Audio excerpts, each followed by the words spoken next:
am going to get this video off my Dropbox and start kind of backing some videos up in there. This is from years ago when I lived in, it was an 850 feet apartment with not even a full kitchen. I had to like make the counters with like Amazon racks, and this one has a large cutting board sitting on top as my counter. I had to downsize because I was non-comply.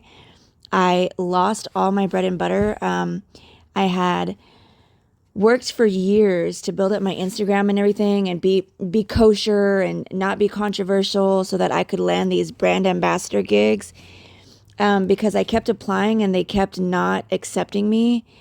And finally, I landed 3 gigs that I'd worked so hard for years. I had also worked my way up in the event industry. And when everything went down with with the faux, and they wanted us to wear masks, because of my knowledge, I already knew what was going on. I knew what the mask did. I knew everything. I could not participate. I could not sell a false narrative with my face. I could not make myself sick by putting the intake valve in the outtake valve. And also the new gigs I just landed with the brand ambassador companies were all dropped. And I worked so many years to get to land these companies, and I lost them all in the same year. Didn't even get to work for them yet. And I could barely work. Thank goodness I had favor and stuff, but I had to downsize everything. At the same time, my apartment complex that I was already locked into tried to make me pay for cable that I wasn't even using. I actually spent like 3 hours trying to figure out how to cancel my cable because I couldn't pay it, and they wanted me to pay it on the first of every month with the rent. And I just couldn't do it. So I figured out how to cancel everything and just move with my hotspot. And I did. But even then, they said, we still have to charge you, even though you don't use cable and you don't use Time Warner.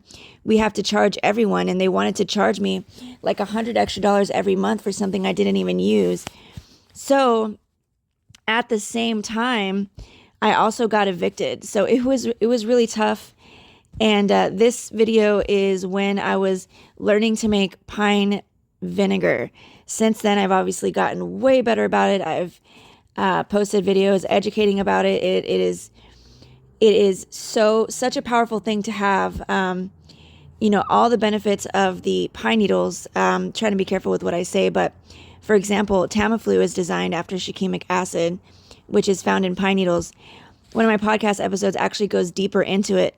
It shows how they knew about something ahead of time, who it's actually trying to target, how they create the problem and create the solution with it. It goes really deep. I can't actually say it here, but it's in my video in plain sight. Or it's in my podcast episode on Spotify, Cassandra captioned. I think it's in plain sight part 1 or part 2.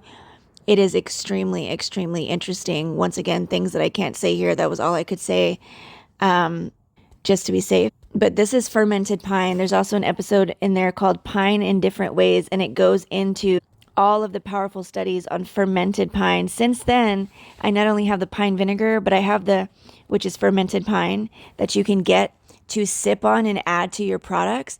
But it's also added to my Living Green Charge and Clean product. So this is a video I've had in my Dropbox for years and I've done nothing with.